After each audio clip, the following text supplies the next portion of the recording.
Okay, so we're going to get started here. Right now I have the back.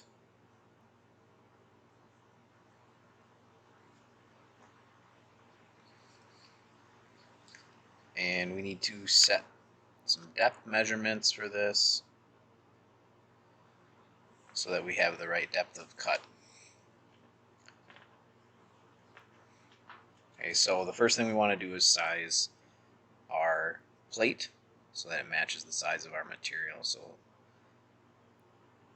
matching the thickness there, change it to softwood. Make sure you are on center toolpath. And then this is a 6x6 piece of wood. And then what I'm going to do is recenter this stuff so it's in the middle of my piece.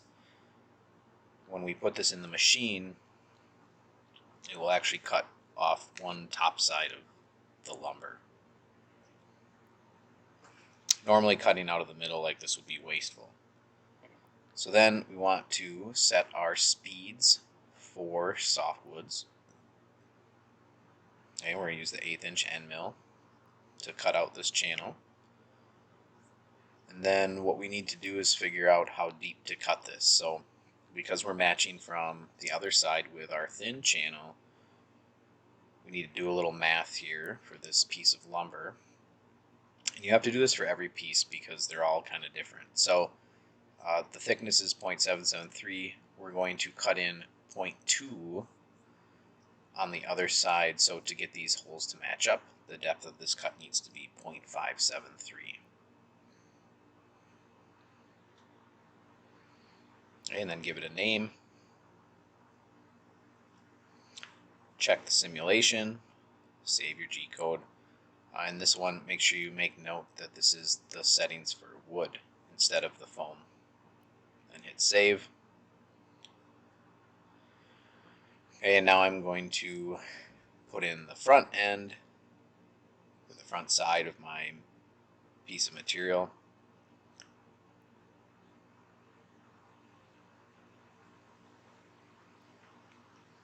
Okay, and again centering this so that these match up from side to side.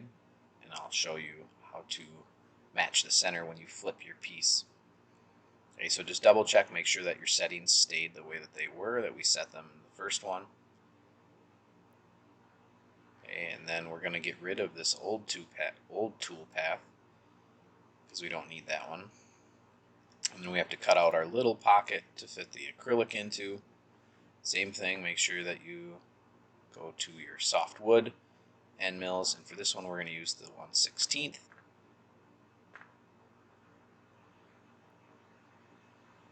And hit OK. And because of the taper on this, we can only cut down 0.2 into your wood. So make sure you set that max depth at 0.2. Check for your blue line, and then we are going to do our contour cutout. That goes right to the stock bottom. And make sure that you have the tool selected to cut softwood. The 1/8 this time. And then hit OK.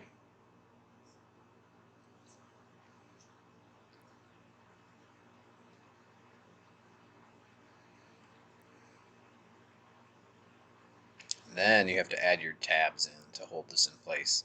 So if you don't have tabs, when the whole shape gets cut out, it won't stay attached to the piece of wood, and it could catch the end mill and go flying into the CNC. So we want to make sure we double check our tabs in the simulator, save our G-code as the top.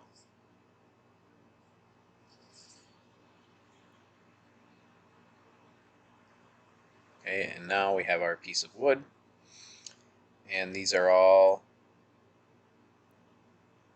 6 inches wide. And we want to mark center on this. And you can use a tape measure, ruler, calipers.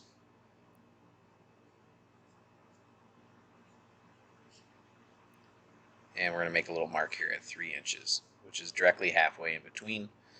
And this will allow us to make sure that we flip it and set it in the center so that our sides match up.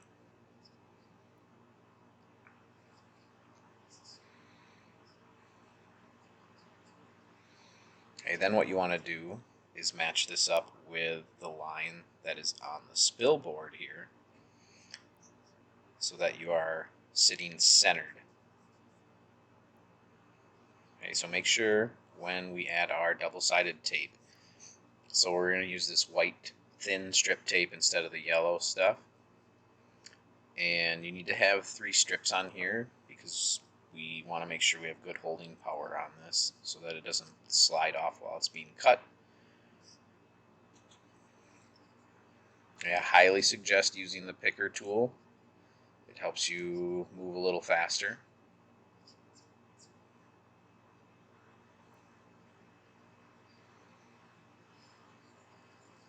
Okay, and then again, make sure that you are lining up that center mark that we made with that center mark on the spill board. And then press down firmly to get the adhesive to stick. Give it a little twist. If it twists with a little bit of force, then you need to clean off the cutting table and reapply tape and try again. And now moving on to the machine itself. So we're going to initialize our machine.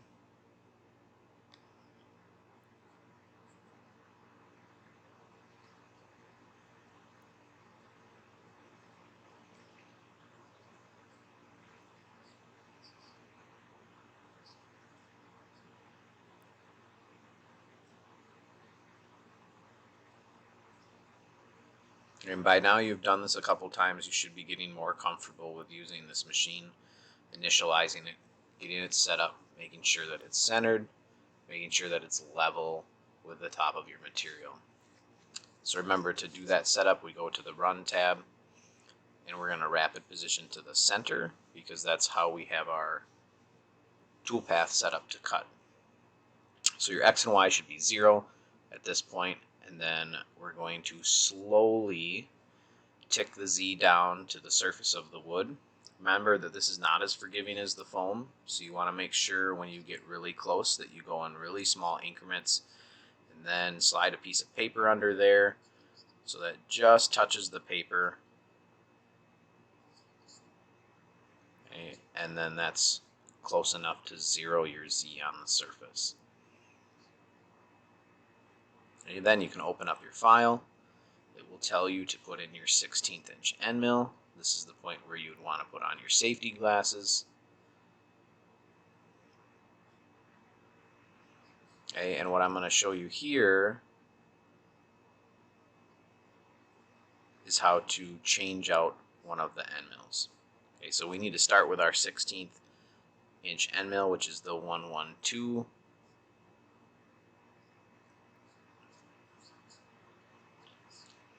We need these 2 size wrenches, one bigger, one smaller. These are located on top of the machines. The larger wrench goes on the collet on the bottom, and the smaller wrench fits in the slot on the shaft right above it. Okay, so you can see there's that little black slot that it fits into.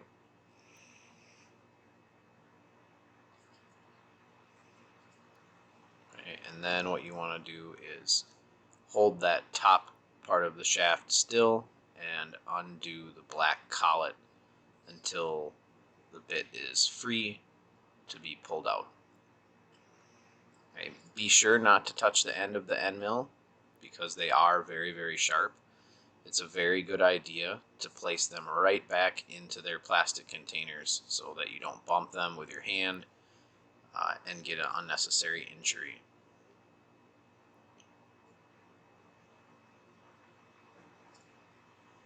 Okay, then when I put a new bit in, I take about a 1/2 inch with my finger and mark it and push that up into the end mill and make sure that I have enough in there for the collet to hold onto.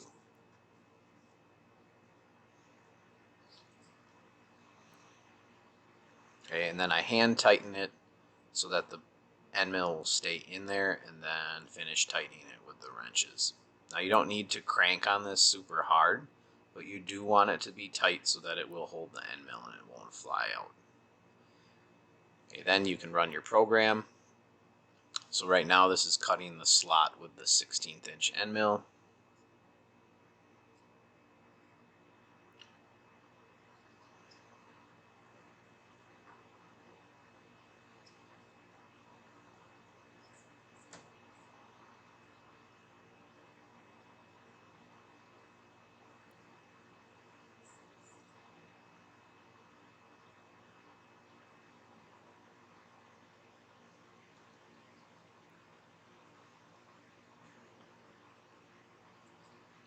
Okay, and when this program's done, it will tell you to change it back to the 1/8 inch end mill, which is the 102.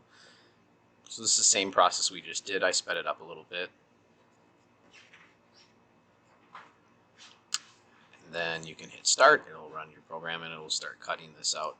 Now, what I noticed when you get about halfway through this cut, the sawdust and chunks kind of build up inside. It would be a good idea to hit pause, open up the lid, vacuum out the sawdust, because it will bog down the end mill as it goes down deeper into the piece of wood to cut it out. Okay, then once it's cut out, pry underneath to get the tape to release with the metal paint scraper. Okay, and peel off all this tape because we don't want this to gunk up the end mill when we're cutting that back slot. So big key, make sure that you have a piece of tape on the cutout piece. Okay, in case your tabs let go, that'll be the last resort to kind of hold on to that, and then put a couple more pieces on to hold the rest of it down. Again, you're going to originally be on this side lined up.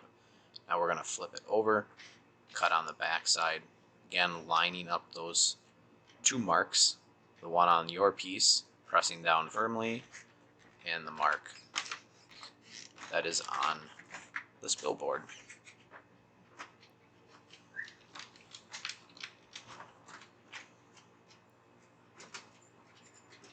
Okay, and then from here, you're just going to load up your back cut program and start that.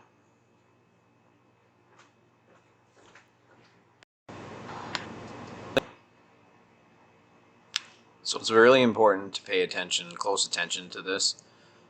In case something jiggles loose, you're going to want to pause your cut. Okay, so you don't want something to jiggle loose. And then when you are done, make sure that you vacuum stuff out. Okay, and then you can pry this off the table again with the metal scraper. And then what you need to do is get rid of the tabs that are left. And we have a special little saw for that. This is an X-Acto brand saw. It is as sharp as an X-Acto knife. Same rules apply. Don't have any fingers down range.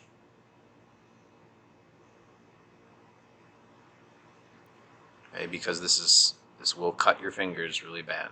Okay, and then this little tab that's left over, we can sand off with one of our little sanding boards. Okay, and my cut was a little bit off center here, so I'm just cutting this little tiny bit of tab off there, and then I'll sand out the rest of that. Perfect fit.